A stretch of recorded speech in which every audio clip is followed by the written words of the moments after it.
नमस्ते दोस्तों, माता का हृदय मुंशी प्रेमचंद की कहानी आइए सुनते हैं। माधवी के पति की 22 साल पहले मौत हो गई थी। उसके पास कोई धन दौलत नहीं थी और संपत्ति के नाम पर सिर्फ एक बेटा था जो इस वक्त जेल में बंद था। अपने उस घर में वो अकेली पड़ गई थी और उसके आंसू तक पोंछने वाला कोई नहीं था। माधवी ने बड़े दुख तकलीफ़ों को झेलते हुए अपने बच्चे को पाल पोस कर बड़ा किया था। अगर माँ बेटे को जुदा करने वाली मौत होती तो माधवी सब्र कर लेती और उसके मन में किसी के लिए क्रोध न होता, लेकिन उन्हें जुदा करने वाले तो कोई और थे। उनके अत्याचार को सहना उसके लिए मुश्किल हो रहा था। माधवी के मन में बार बार उन स्वार्थियों से बदला लेने का विचार घूम रहा था। माधवी के लिए उसका बेटा ही सब कुछ था, जिसे देखकर ही उसे जिंदगी में आगे बढ़ने का हौसला मिलता था। माधवी का बेटा सुंदर होने के साथ ही बहुत होनहार भी था। माधवी ने उसकी अच्छी परवरिश की थी। उसकी गली के सारे लोग उसके बेटे की तारीफ करते नहीं थकते थे और यहाँ तक कि स्कूल के अध्यापक तक उस पर जान छिड़कते थे। माधवी के बेटे का नाम आत्मा आनंद था। आत्मा आनंद से दूसरों को दुख तकलीफें देखी नहीं जाती थी और लोगों की मदद करने के लिए वो हमेशा तत्पर रहता था। उसे देखकर कोई सोच नहीं सकता था कि वो कोई अपराध कर सकता है। माधवी भी यही सोचकर तड़पते हुए दिन काट रही थी। आखिर उसका क्या अपराध था? आत्मा आनंद में गुणों का भंडार था। वो साहसी, निस्वार्थ और देश प्रेमी होने के साथ साथ कर्तव्य का पालन करने वाला इंसान था। साथ ही वो राजनीति में रुचि रखता था। वो बेबाक था और अपने राजनीतिक लेखों की वजह से सरकारी कर्मचारियों की नज़रों में आ गया था। पुलिस भी उसकी हरकतों पर नज़र रखती थी। पुलिस बस एक मौके की तलाश में थी ताकि वो उसे जेल की सलाखों के पीछे डाल सके। जिले में पड़े एक डाके ने उन सभी लोगों को आत्मा आनंद को फंसाने का अवसर दे दिया जो उसे पसंद नहीं करते थे। डाके से तार जुड़े होने का हवाला देकर आत्मा आनंद के घर की तलाशी ली गई, जहां मिले कुछ पत्रों व लेखों को डाके का मुख्य कारण बताते हुए उसे गिरफ्तार कर लिया गया। अपने आरोपों को सिद्ध करने के लिए पुलिस ने कुछ और युवकों को भी गिरफ्तार कर लिया और आत्मा आनंद को गिरोह का मुखिया करारा दे दिया गया। इसके बाद महीने भर तक मुकदमा चला और न जाने कहां कहां से पुलिस ने ऐसे झूठे गवाह सामने लाकर खड़े कर दिए कि कोर्ट ने आत्मा आनंद समेत सभी युवकों को दोषी करारा दे दिया और 4 साल के कठोर कारावास की सजा सुना दी। बेटे की हर सुनवाई में जा रही माधवी ने देखा कि इंसान का चरित्र कितना नीच हो सकता है और वो अपने स्वार्थ के लिए किसी को भी हानि पहुंचाने से नहीं चूकता। अपने बेटे को हथकड़ियों में पुलिस द्वारा जेल ले जाते देख माधवी वहीं बेहोश होकर गिर गई, जिसके बाद कुछ भले लोगों ने उसे तांगे पर बिठाकर घर तक पहुंचाया। माधवी को जब होश आया तो उसे पूरा वाकया याद आया। अपने इकलौते सहारे से दूर होने का गम उसे खाए जा रहा था, जो उसे एक पल भी चैन की सांस तक लेने नहीं दे रहा था। कोई रास्ता न सूझने पर माधवी ने अपनी वेदना को ही प्रतिशोध में बदलने का फैसला लिया और उसके बेटे की ये दुर्दशा करने वालों से बदला लेना ही अपने जीवन का मकसद बना लिया। माधवी के मन में भी प्रतिशोध की ज्वाला धधक रही थी। वो बस यही सोच रही थी कि ऐसा क्या करे कि जिससे उन अत्याचारियों से बदला लिया जा सके। देर रात तक माधवी सोचती रही कि विधवा जीवन जीते 22 साल बीत गए, लेकिन अब उसे बाहर निकलना होगा। अपने अंतर मन से माधवी कहने लगी कि इस दुनिया में अच्छे कर्मों की कोई जगह नहीं और हो सकता है ईश्वर ने भी निराश होकर मुझसे मुंह फेर लिया हो। तो ऐसे में उन अत्याचारियों को दंडित करने के लिए उसे ही कदम उठाना होगा। शाम का वक्त था। लखनऊ में एक बड़ा सा बंगला झिलमिलाती लाइटों से सजा था, जहां दोस्तों की महफिल सजी थी और गाना बजाना हो रहा था। एक और मेज आतिशबाजियों से सजी थी तो दूसरी ओर तरह तरह के पकवान रखे थे। बंगले की चारों ओर पुलिसकर्मी तैनात थे, क्योंकि वो बंगला पुलिस सुपरिटेंडेंट मिस्टर बागची का था। बागची ने एक बड़ा मार्के का केस जीता था, जिससे खुश होकर अफसरों ने उसे तरक्की दी थी, जिसकी खुशी में जश्न मनाया जा रहा था। मार्के का केस, जिसमें पुलिस बेगुनाहों युवकों को झूठे केस में फंसाकर जेल में भर देती थी। यहाँ तक आए दिन उत्सव होते रहते थे। महफिल में रौनक बढ़ाने के लिए मुफ्त में गाने बजाने वाले, आतिशबाजियाँ और आधे दामों पर मिठाई व फल फूल उन्हें आसानी से मिल जाते थे। दौड़ धूप करने के लिए सिपाहियों की एक टुकड़ी हर वक्त उनके घर पर तैनात रहती थी। महफिल में गाने बजाने का कार्यक्रम समाप्त होने के बाद मेहमान अब भोजन करने लगे थे। दुकान से दावत का सामान ढोने वाले मजदूर उन्हें कोसते हुए वहां से चले गए थे। बस बाकी बचे मजदूरों के साथ एक बूढ़ी औरत वहां काम कर रही थी। वो बूढ़ी औरत चेहरे पर हल्की मुस्कान लिए अपने काम में मगन थी। वो महिला और कोई नहीं बल्कि माधवी ही थी, जो बदला लेने के लिए मजदूर बनकर काम कर रही थी। महफिल खत्म होते होते सभी मेहमान जा चुके थे। इक्के दुक्के मजदूर बचा हुआ खाना समेट रहे थे। माधवी एक कोने में चुपचाप बैठी हुई एक टक सभी को देखे जा रही थी। साहस मिस्टर बागची की नज़र माधवी पर पड़ी तो वो उसके पास पहुँचे और बोले, तुम अब तक यहाँ क्या कर रही हो? कुछ खाने के लिए मिला या नहीं?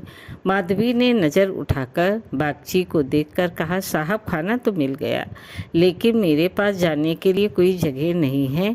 अगर आपको एतराज़ ना हो तो मुझे यही कोने में पड़ी रहने दीजिए। माधवी की बात सुनकर बागची ने कहा, नौकरी कर लोगी? बंगले में बच्चे को पालना आता है क्या? बागची की बात सुनकर माधवी ने तपाक से कहा, जी साहब, बच्चों को अच्छे से खिलाना जानती हूँ। इसके अलावा घर के छोटे बड़े सभी काम कर सकती हूँ। बस मुझे एक मौका दे दीजिए। माधवी की ओर ध्यान से देखते हुए बागची ने कहा, ठीक है, तुम आज से ही काम शुरू कर दो। माधवी को बागची के बंगले में काम करते हुए 1 महीने से अधिक हो गया था। माधवी अपने काम में इतनी निपुण थी कि उससे पूरा घर खुश था। बागची की पत्नी का स्वभाव चिड़चिड़ा था और वो आलस व अपनी खराब सेहत के चलते दिन भर बिस्तर पर या सोफे पर पड़ी रहती और नौकरों पर चिल्लाती रहती। उसके स्वभाव के कारण बच्चे का ध्यान रखने वाली आया ज़्यादा दिन न टिक पाती। माधवी उसकी जली कटी बातें सुनकर भी चुपचाप अपने काम में लगी रहती। इसलिए बागची की पत्नी को उससे कुछ खास शिकायत नहीं थी। उसने बच्चे की देखभाल की जिम्मेदारी भी माधवी को दे दी थी। बागची और उसकी पत्नी को इससे पहले भी कई बच्चे हुए थे, लेकिन अज्ञात कारणों से उसका एक भी बच्चा कुछ महीनों या फिर साल भर से ज़्यादा जीवित नहीं बच पाता था। इसलिए इस बच्चे पर दोनों माँ बाप की जैसी जान बसती थी। पढ़े लिखे होने के बावजूद दोनों अपने बच्चे की सुरक्षा के लिए टोना टोटका व जंतर मंतर अपनाने से भी परहेज न करते थे। बच्चा माधवी के पास ही ज़्यादा समय बिताता, इस वजह से वो माधवी से काफ़ी ज़्यादा घुल मिल गया था। अगर माधवी कुछ देर के लिए भी उसकी नज़रों से दूर हो जाती तो बच्चा ज़ोर ज़ोर से रोने लगता। बच्चा माधवी को ही अपनी माँ समझता और वो साथ खेलती तो ही खेलता, वो दूध पिलाती तो पीता और वो सुलाती तो ही उसे नींद आती। अपने पिता को तो बच्चा जैसे कोई अजनबी समझता और माँ उस पर ध्यान नहीं देती थी। माधवी को लगा कि बड़े घर में काम करने से तनख्वाह अच्छी खासी मिल जाएगी, जिससे महीने का खर्च पूरा हो जाएगा, लेकिन यहाँ तो नौकरों से हर एक पैसे का हिसाब लिया जाता।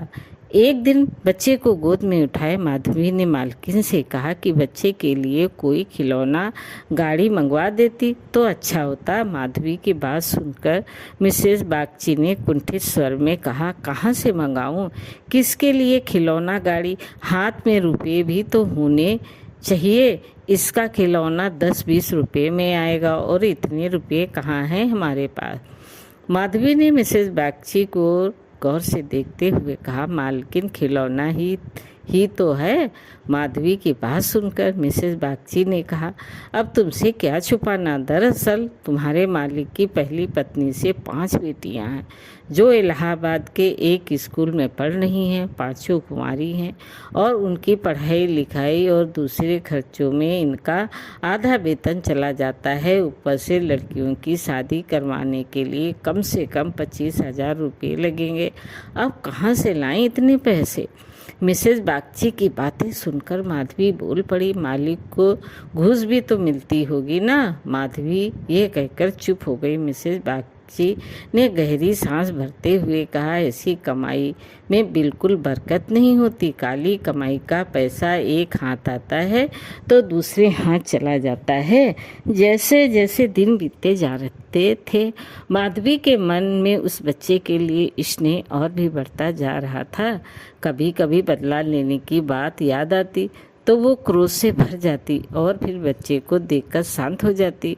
वहाँ रहते हुए माधवी मिस्टर बागची के परिवार की स्थिति से वाकिफ हो गई थी। कई बार तो वो अपना दर्द भूलकर उनके परिवार के लिए चिंतित हो जाती और उसका मन दया से भर जाता। माधवी सोचती रहती, मालिक आखिर 5 बेटियों की शादी कैसे करेंगे? ऊपर से पत्नी बीमार रहती और बच्चा छोटा है। जरूर इनके परिवार पर अभिशाप है, वरना इतना सब होने के बावजूद कौन दुखी रहता है। कमज़ोर बच्चे के लिए बरसात तो बीमारियां लेकर आती हैं। बरसात में उन्हें अक्सर खांसी, जुकाम और बुखार घेर लेता है। ऐसी ही बरसात में माधवी एक दिन किसी काम से अपने घर चली गई। पीछे से बच्चे ने रो रो कर पूरा घर सिर पर उठा लिया। कुछ देर गोद में उठाने के बाद मिसेस बागची ने एक नौकर को उसे टहलाने के लिए सौंप दिया।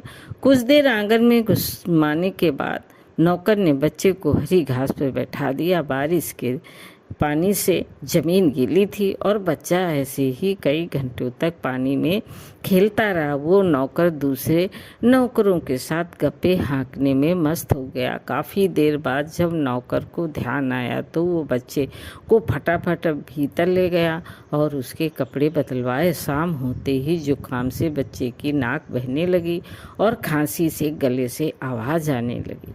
देर शाम तक जब माधवी बंगले में पहुंची तो बच्चे की हालत देखकर उसका कलेजा फटने लगा। वो बच्चे को लेकर तुरंत मालकिन के पास पहुंची और कहा, देखो जरा बच्चे का क्या हाल हो गया, कहीं से सर्दी तो नहीं लग गई। बच्चे की हालत देखकर मालकिन भी हक्की पक्की रह गई, क्योंकि वो ऐसा मंजर पहले भी देख चुकी थी। मिसेस बागची ने तुरंत नौकरों से अलाव जलाने को कहा। मिसेस बागची और माधवी दोनों पूरी रात बच्चे को ठीक करने में जुटी रहीं। दोनों की आंखों से नींद जैसे कोसों दूर थी। ऐसे में सवेरा कब हो गया दोनों को पता भी न चला। मिस्टर बागची को जैसे ही बच्चे के बीमार होने की खबर मिली वो डॉक्टरों को लेकर सीधे घर पहुंचे। 3 दिन में बच्चे की हालत में सुधार आने लगा, लेकिन वो काफ़ी कमज़ोर हो गया था। बच्चे का ख्याल रखने में माधवी ने दिन रात एक कर दी। ये वही माधवी थी जो परिवार का सर्वनाश करने का संकल्प लिए उस घर में आई थी और आज उसी घर के चिराग की सलामती के लिए दिन में हजारों बार ईश्वर से दुआ मांग रही थी। शायद माधवी की दुआओं का ही असर था कि बच्चे की सेहत में धीरे धीरे सुधार होने लगा। एक सुबह मिस्टर बागची बच्चे के झूले के पास बैठे हुए थे और मालकिन सिर दर्द के कारण चारपाई पर पसरी हुई थी। माधवी पास में ही बैठी बच्चे के लिए दूध गर्म कर रही थी। माधवी की ओर देखते हुए मिस्टर बागची ने कहा, हम जब तक जिएंगे तुम्हारे एहसान के तले दबे रहेंगे। ये तुम ही हो जो बच्चे को मौत के मुंह से खींच लाई, वरना हम तो उम्मीद ही हारने लगे थे। इतने में मिसेस बागची भी उठकर पास आ गई और माधवी से कहा, तुम एक देवी बनकर हमारे जीवन के कष्ट हरने के लिए आई हो। आज अगर तुम न होती तो पता नहीं क्या अनर्थ हो जाता। मेरी तुमसे एक विनती है, वैसे तो जीना मरना सब ऊपर वाले के हाथ में है, लेकिन तुम्हारे हाथ में जरूर संजीवनी है। मेरी तो किस्मत ही अभागी है, पर हो सकता है तुम्हारे पुण्यों से मेरे बच्चे की जान बच जाए। माधवी चुपचाप मिसेस बागची की बातें सुन रही थी। मिसेस बागची रुआसी आवाज में कहने लगी, सच कहती हूँ, अब तो बच्चों को गोद में उठाने तक से मुझे डर लगता है। तुम इसे आज से अपना ही बच्चा समझो और इसकी माँ बन जाओ। इससे भी तुमसे बहुत लगाव है। तुम इसे अपने साथ अपने घर ले जाओ और वहीं इसकी परवरिश करो। जब तक ये तुम्हारी गोद में रहेगा हमें चिंता न होगी। मिसेस बागची की बात सुनकर माधवी ने कहा, मालकिन क्यों ऐसे बुरे विचार मन में ला रही हो? बच्चे की हालत में सुधार हो रहा है और देखना भगवान की इच्छा से सब कुशल मंगल होगा। इतने में मिस्टर बागची बोल पड़े, नहीं बूढ़ी माँ, मेरा दिमाग भले ही इन बातों को ढकोसला करार देता हो, लेकिन मन का एक कोना इस पर विश्वास करना चाहता है। मेरी अपनी माँ ने मुझे पैदा होते ही एक धोबन को बेच दिया था, क्योंकि मुझसे पहले मेरे 3 बड़े भाइयों की मौत हो चुकी थी। इसलिए मेरी जान बचाने के लिए उन्हें जो उचित लगा उन्होंने किया। अब बारी हमारी है और हमसे जो बन पड़ेगा हम करेंगे। तुम इसे आज से अपना ही बेटा मानो और इसे साथ ले जाओ। हमें जब भी इससे मिलने का मन होगा चले आएंगे और खर्च की चिंता न करना। इसकी पूरी परवरिश का खर्चा हम समय समय पर तुम्हें भेजते रहेंगे। मिस्टर बागची ने कहा, मैं जिस पेशे में हूँ मुझे न चाहते हुए भी कई कुकर्म करने पड़ते हैं। झूठी शहादतें बनाकर निर्दोषों को फंसाना पड़ता है। उनकी और उनके परिवारों की ना जाने कितनी बद्दुआएं मेरे सिर पर हैं। मैं जानता हूँ कि बुराई का फल कभी अच्छा नहीं हो सकता, लेकिन मैं लोभ में आ ही जाता हूँ। अगर मैं ये सब न करूं तो नालायक करारा देकर निकाल दिया जाऊंगा। अंग्रेज़ों को जहां 100 खून भी माफ़ होते हैं, लेकिन हम हिंदुस्तानियों की एक गलती भी हमें भारी पड़ सकती है। इसलिए मेरी विनती है कि हमारे बेटे को स्वीकार कर लो। माधवी को भी उस बच्चे से बेहद लगाव था, इसलिए वो खुशी खुशी मान गए। गदगद होते हुए माधवी ने कहा, आप दोनों की अगर यही इच्छा है तो मैं बच्चे को अपनाने के लिए तैयार हूँ। मुझसे जो बन पड़ेगा मैं करूँगी। मेरी भगवान से बस यही दुआ है कि हमारे बच्चे को वो अमर करे। बड़ी देर से बच्चा आराम से झूले में सो रहा था। चादर से उसका मुंह ढका हुआ था।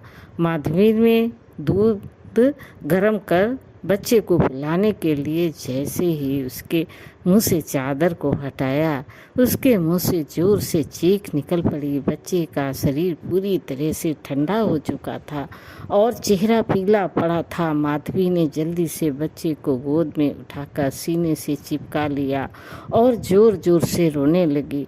बालक सभी को छोड़कर भगवान के पास जा चुका था। दिन भर पूरे घर में मातम पसरा रहा। रोने की चीख पुकारों से जैसे पूरा घर कौंध गया हो।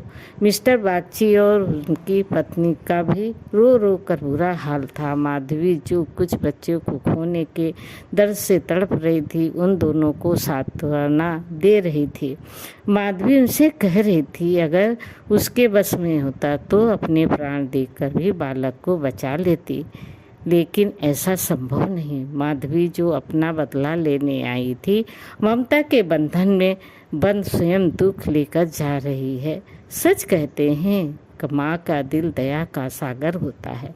माँ वो देवी है जिसकी निर्मलता को कोई भी मैला नहीं कर सकता। कहानी से सीख, माँ की ममता का पूरी दुनिया में कोई मोल नहीं। माँ अपने बच्चे की तड़प नहीं देख सकती और बच्चे की ममता के आगे वो अपना सारा क्रोध भूल जाती है। वही ये कहानी ये सीख भी देती है कि इंसान को कभी लालच नहीं करना चाहिए और न ही किसी को दुख देना चाहिए। दोस्तों, कहानी कैसी लगी लाइक करें, सब्सक्राइब करें। धन्यवाद।